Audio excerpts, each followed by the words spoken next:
Hi and welcome. I'm Steve Martirano, and this is the Behavioral Corner. You're invited to hang with us as we discuss the ways we live today, the choices we make, the things we do, and how they affect our health and well-being. So you're on the corner, the Behavioral Corner. Please hang around a while.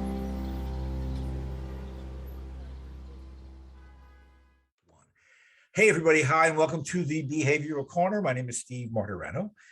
This is where I hang and present you with our podcast. Our podcast, I like to say, is about everything because that's what affects our behavioral health, everything.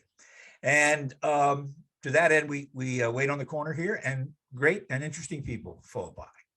Many of them come from our underwriting partners, Retreat Behavioral Health. They not only keep the lights on around here, but they always provide me with great people. Today is a terrific case in point. Two of my favorite people from Retreat. They've been on the program with us in the past many times, and they join us today with a brand new assignment for them. Grace Shober and Maggie Hunt from Retreat Behavioral Health are back with us on the corner. They are heretofore referred to as the Movie Mavens, and we'll tell you about that in just a second. Hi, girls. How are you? Hi, good. Hey, you know what? I thought I told you guys to wear sunglasses because we're going to be talking about movies. Oh, I do. Like, you got yours? You're such a star. That's so funny. You know what's funny, Maggie? You have blurred with that effect the background of your room, and I can't see anything through these old sunglasses. I mean, everything's blurred, so I'm taking mine off at the moment. Yeah, movies are what we're going to be talking about with the ladies. They, as I said, are with Retreat Behavioral Health. They are professional people there. They have many duties. They've done many things to help other people get clean and sober. They are, in addition to being successful career women, they are, I've checked this out with friends and relatives, they are successful wives and mothers as well. And the reason they have joined us to talk about movies and television is because they're experts, not so much in cinema, as they say at the college courses, but in the topic that we're going to discuss, substance abuse and mental health issues as they are depicted by Hollywood is what we're going to do on a kind of recurring basis here. Because the truth of the matter is that much of what the public thinks they understand about a lot of stuff comes to them not through direct experience, but through films. So we're going to kind of break it down when it comes to things as important as substance abuse and say, okay, this movie was fun, but it got this wrong, or it got this right. So I got two experts, because in addition to their almost 20 years now of collective sobriety, 20 years of collective sobriety, Grace and Maggie, and they've told this story many times here, have had a tremendous struggle with substance abuse. I know both of their stories. The details, I'm sure, will come up in dribs and drabs as we talk to them. But I will tell you this, that from a standpoint of a rough go, these two take a backseat to nobody. That they are where they are today is a monumental achievement. So when I tell you they're experts, I ain't kidding. So all right, so I'm done, blowing a lot of smoke at you guys, because you know I love you both. I know you like this idea, right? You like this idea? This idea is going to be fun, isn't it? Yeah, we love this idea. Really good. All right, you know what? I want to begin with the question I told Maggie I would spring on you too. If you could come up with one thing in general, very general, that movies and television get wrong about substance abuse, what would it be? Would it be the depiction of treatment, or what? What would be the one thing, Maggie, you think they get wrong consistently? Well, there's this movie called Pineapple Express, and in Pineapple Express, they're talking about this guy who played in a role. And I'm not going to say the term they said, but they sometimes, like, they go too far or like not enough. So there's not necessarily like a middle ground. So they're either, really trying to pretend and you're like, this isn't sincere, or not enough where you're like, I don't even think that you were actually an actor, like, doing this role. So it's, I don't know. It's like they try to go too hard or not enough. But it's also like a lot of people can do addiction, but not a lot of people can do the like withdrawal recovery process. So like it's easy to pretend you're like a drunk person, you know what I mean? And like it's easy to show the consequences, but then like the transition into that is not what is real life. Yeah. I've often said that what movies and don't show is that to get sober is a process and not a 90-minute or 28-day event.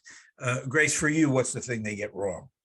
Yeah, kind of like piggyback, but it's the treatment part of it that I feel like it's kind of like glorified. The treatment part, it's like, oh, this is so fun and this is great, and like Maggie said, with like not like really getting the point of like what withdrawal can look like, what your mental health can go through like during this first, couple of days to weeks in treatment. I feel like it's kind of always off point when it comes to that aspect. It's also kind of like doom and gloom. You know what I mean? Like when I thought about what getting sober would look like, I think about, a group of older males, no offense, Steve, older males sitting in a circle, just being like, oh man, like here's, here I'm trying to be in recovery. And I'm like, that's let me ask a question about that. Even when movies don't deal specifically with substance abuse, there's a long history of showing people in meetings. Even if it's got nothing to do with the movie, suddenly the character will be at their meeting, right? In your experience, do they ever show those meetings as they really are? I mean, as you remember them, Grace? Yeah, I mean, yes, kind of, just because like it is like a conversation. There are people speaking. They do get it wrong that there's not like the best coffee in the world and these great donuts there. Those are always at those meetings in the movies. But I mean, for the most part, yeah, I mean, it's a group of people sitting around talking, and sharing their story. There's not a whole lot that you could really go wrong with there, in my opinion. Yeah. When you two were using, how much film going, how many times you go to movies a lot when you're using drugs, Maggie? No, any dollar that I had was not spent. Now I probably told my mom I was going to the movies quite a lot. She probably thought I was going to the movies, but I was not actually using the money she was giving me to go to the movies. Grace, same with you, right? Yeah. Oh yeah, absolutely. I was, I needed that money for whatever else, and movies was not the top of that list. So, yeah, there's a whole list I sent, you go on Google and you can get a list, right? Top 10 condiments, so I said, well, best movies that deal with substance abuse, and you get 10,000 different lists. But the one I sent you guys, I thought was fairly well put together.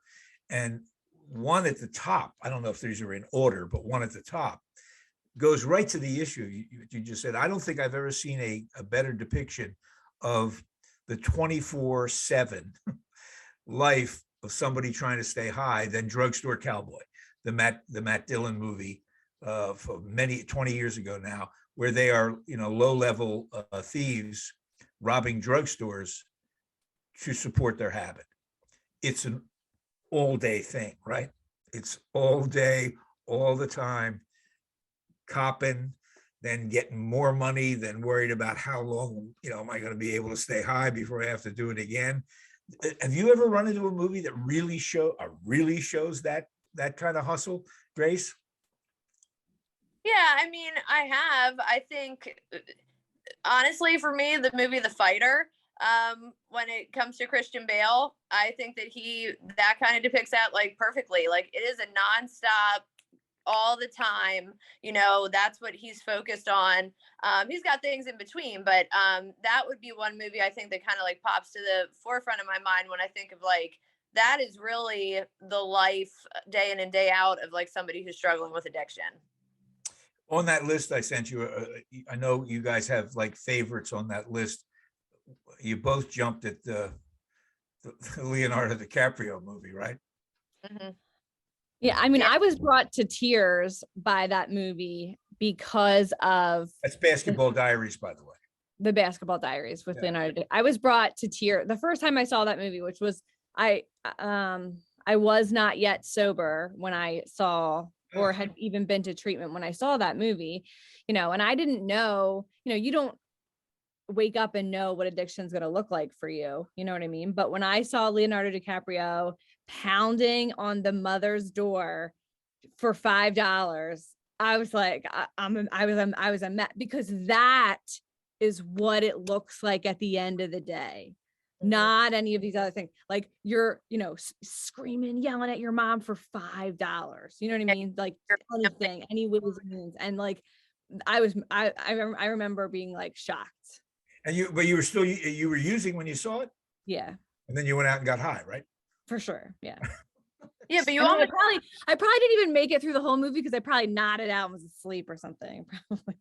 yeah, but you also see yourself in that point of view at the time. Like I know I can look back, Maggie too can look back, and like we've absolutely treated our family like that too. For any amount of money. It could have been $1, $5, whatever, even just like something to eat. But I think it was like great to have like on the other side of that, like showing, I think it's harder for like actors and actresses to maybe play like the parent or family member of somebody who's struggling. So like to see that on the other side, especially in that movie Basketball Diaries, is like, it really hit hard. Boy, that's a great point. We're talking to Grace and Maggie, Grace Shober and Maggie Hunt, the Movie Mavens from here on out. That's a great point, Grace, because on the list there are a couple of things. Most of the time, the object of these movies are the people abusing, and yeah, there's collateral damage and stuff, but you never really, only in a few movies that I can think of, do you see the struggle of the spouse or the parents, and even then, I've not seen one, you tell me if I'm wrong, where they really get how a family reacts to this. Because it's not all, I'll do everything I can, I'll move heaven and earth. Sometimes it's like, get out, right? Have you ever seen a movie where they showed family members going, I can't deal with this, get out?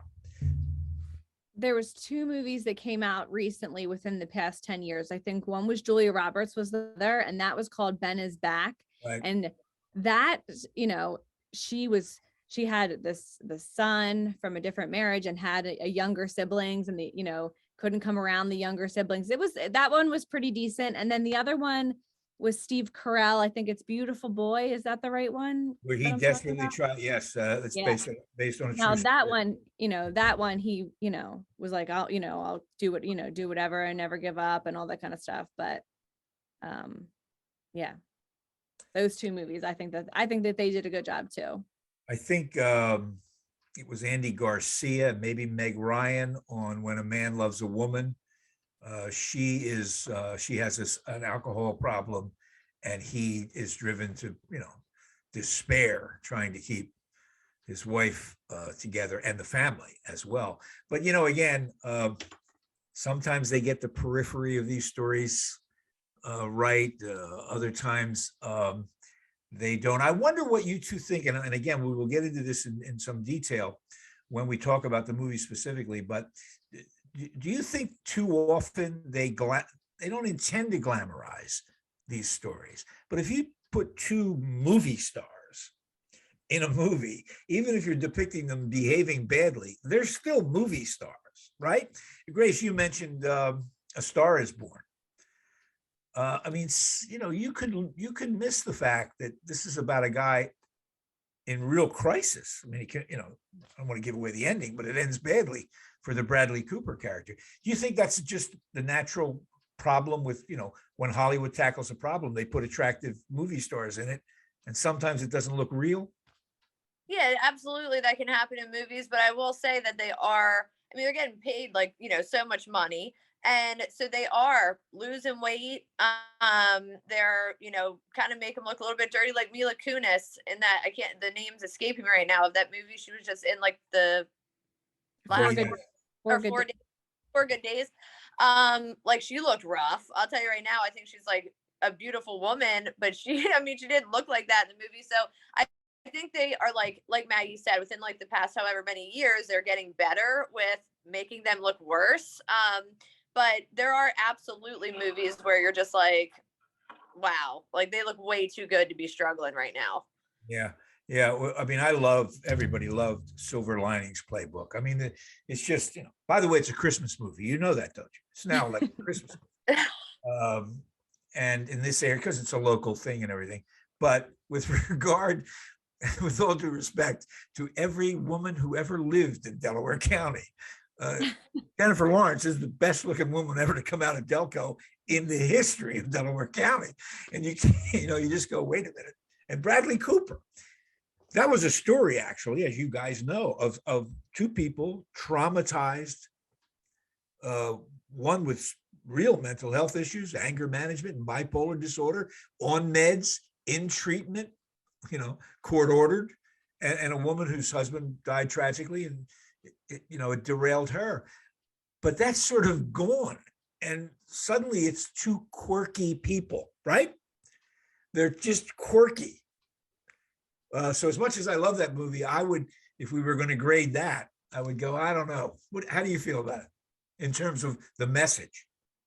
Well, it just kind of hit me because Maggie and I were talking about this earlier, and the word quirky is the word that she used when it came to what we were talking about. And I nail right on the head. There is a lot. I mean, it's not every single day. There were days that I would fake to be okay or laugh or, joke around or whatever. But I do find that way too many times in movies such as that, they are too quirky. And it's not like that, it's just not. So it just reminded me of what we were talking about earlier. So I think that was the right word to describe that.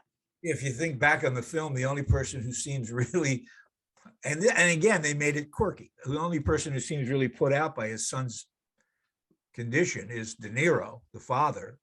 And he's really only upset because it's screwing up his betting on the Eagles. So again, they take this real life problem. And by the way, anybody who's had anybody in their family with serious bipolar or depression issues, there's nothing funny about it. There's not a single thing funny about it.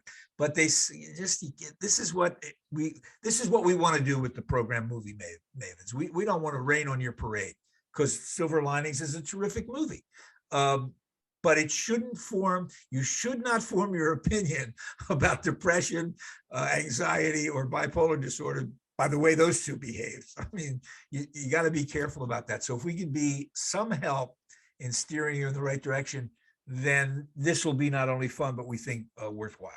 So let me ask you about when you look at these movies now, any movie that has to do with substance abuse, are you able to watch it with your family, or is it too painful to go down that road again? Mag, have you had the occasion to watch this with anybody in your family that reminds you from the bad old days? Well, my so 4 Good Days, that movie where she has to she has to stay sober for 4 days before she can get her Vivitrol shot. My mom, I would never watch it with her because it would absolutely take her right back. Cause been trying to stay sober, just a couple days to get, somewhere. And so I can't watch it with her. Plus she'll say it takes her right back. So she says things that annoy me too. She'll be like, you were just like that. And I'm, and then we yeah, see, so it's I don't want to go back that way. But That's obviously there's some movies that I have seen with her too, that we can, have nice dialogue with as well. Grace, how about you? Yeah, I mean, same thing. My dad in particular won't even watch that because he's super emotional, and so he would not be able to really watch that. We wouldn't be able to watch that together, definitely. But there are movies that we have I would say there are movies that we've watched together in regards to, but typically what happens is he'll watch a movie, and if it reminds him of anything at all regarding my addiction and stuff, he'll call me afterwards to make sure I'm okay, because it does triggers him back to that time. And my mom too, it'll trigger him back to those terrible times. And so it is emotional. It's not tough for me to watch those movies. They do make me sad, because it will remind you of certain things, thank goodness that's not what it is anymore. But I can watch them. I wouldn't really be able to watch them too much with family. Yeah. Well, you know what? That's a common enough experience, even if it's not associated with the pain of substance abuse. I mean, if you've been married for any length of time and and you're presented with a movie called, let's say, Scenes from a Marriage, my instinct will be to go, nah, I don't want to sit through that with my wife. I'm not going to come off looking good. I mean, there's going to be stuff going on that's going to make me cringe. I can imagine what it's like when it's traumatic. How so? You mentioned your family's reactions to these things. Is there any do you think there is any danger for maybe people in early recovery if they see movies like this? Would you advise them, depending upon the movie, to stay away from a certain film? Grace, do you think that's good advice for some people? I do think that's good advice. I think there's like a time and place. There's like, in like brand new recovery and my sobriety, I wouldn't have wanted to watch Requiem for a Dream or anything like that.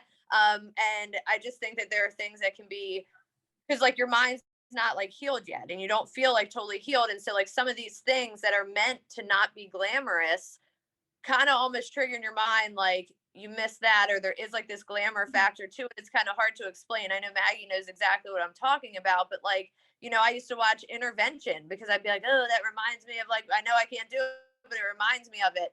And I think it can be kind of dangerous. I'm not saying to like stray away from like every single movie, but definitely in like early recovery, I think there is a risk factor to watching movies that are like pretty brutal when it comes to addiction. Mm-hmm. Yeah.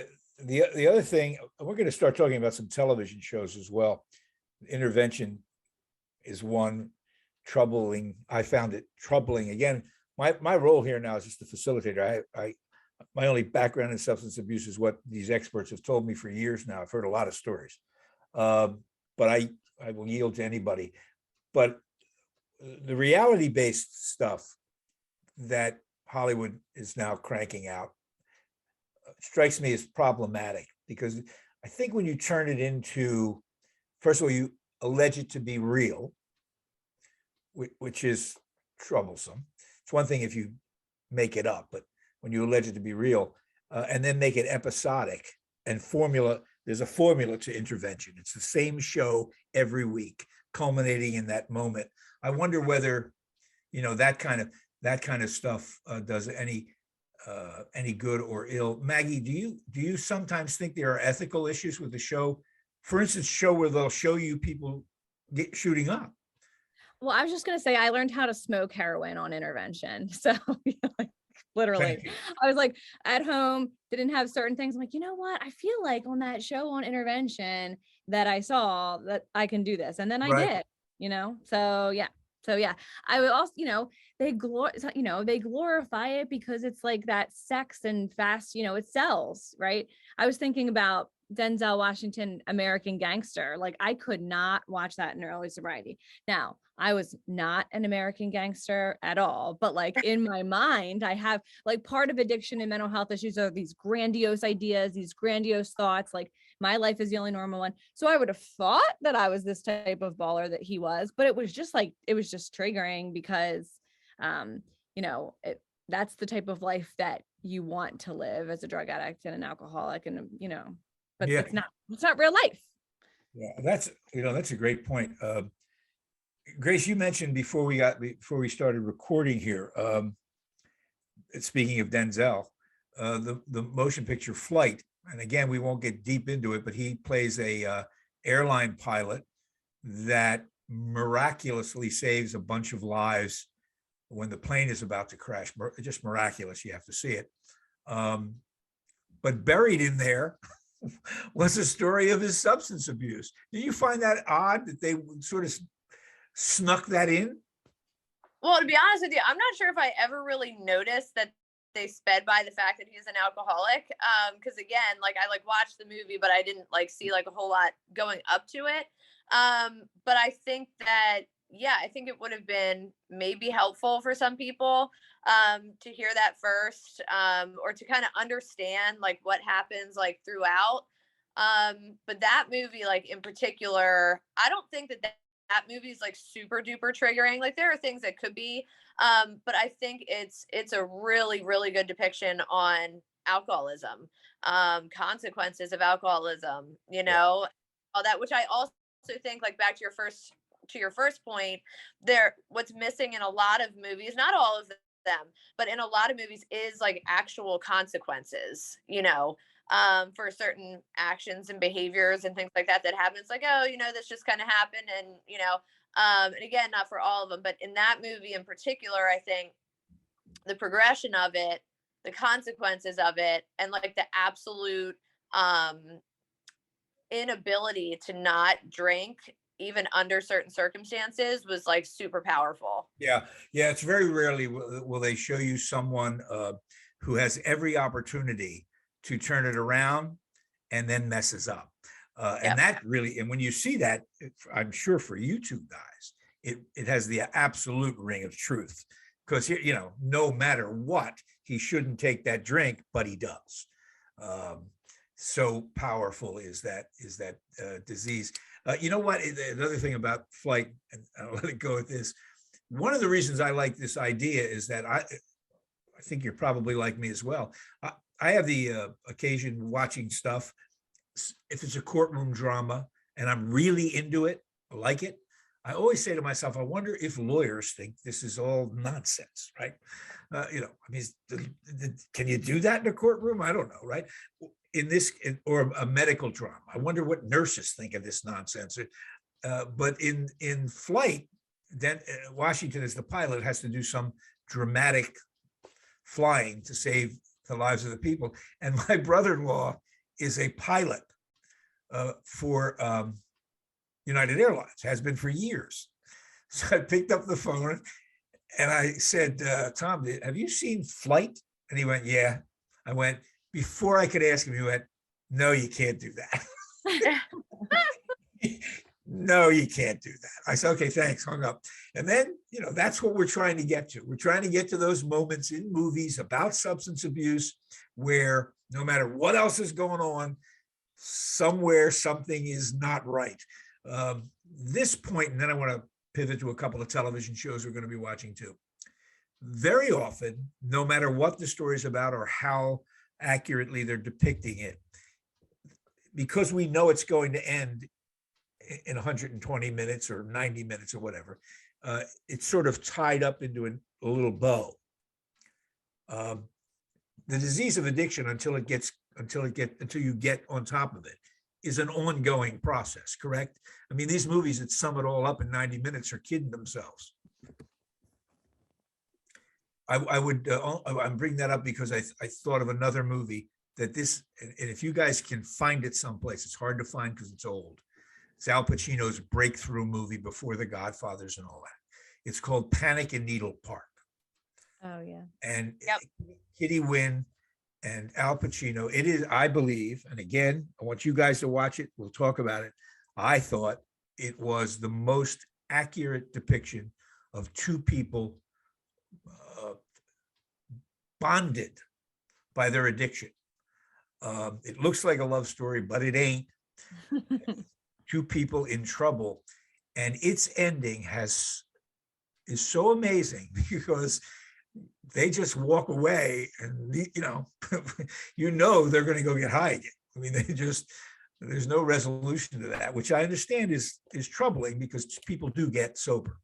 Anyway, this has been fun. Let's talk. By the way, we're going to keep an eye on two television shows at least that you guys like and that I'm starting to watch. One is Euphoria, which is what is that, HBO, Mag? Yeah, it's HBO.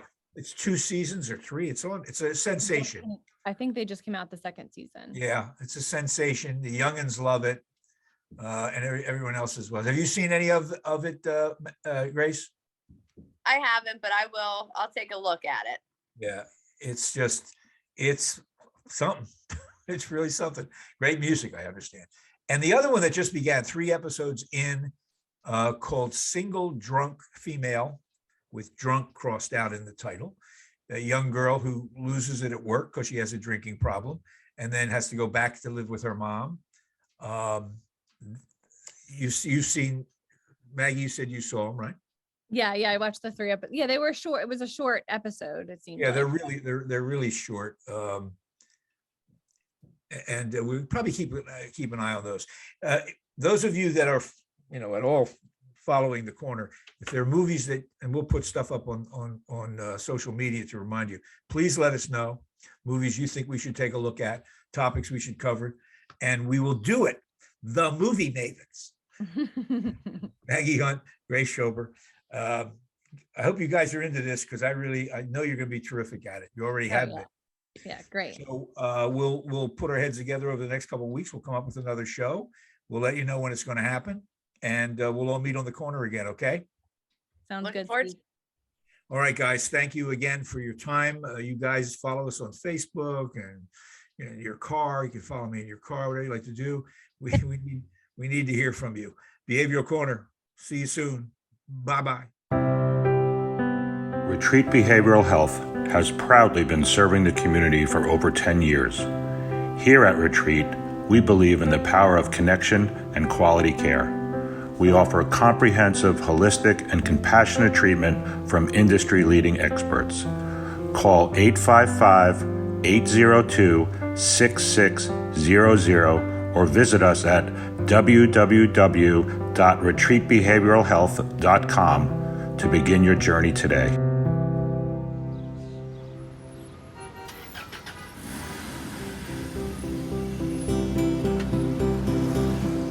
That's it for now.